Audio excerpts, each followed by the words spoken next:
இன்றைய பதிவு விழுப்புரம் மாவட்டம் திருநகரில் இருக்கக்கூடிய மகாலட்சுமி குபேரன் திருக்கோயிலை பற்றி பார்க்க போகிறோம்.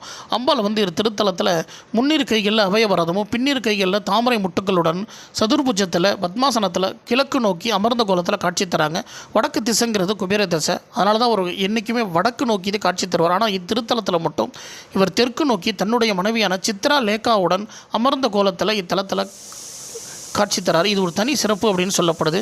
ஏன்னா தெற்கு நோக்கி இருக்கக்கூடிய குபேர பகவானை வழிபடும் பொழுது நம்ம வாழ்க்கையில் ஏற்படக்கூடிய தடையில் ஏற்பட்ட அனைத்து காரியங்களிலிருந்து அந்த தடையில் விலகி நம்ம வெற்றி பெற முடியும் அப்படின்னு திருத்தலத்தில் மிகவும் சிறப்பாக சொல்லப்படுது.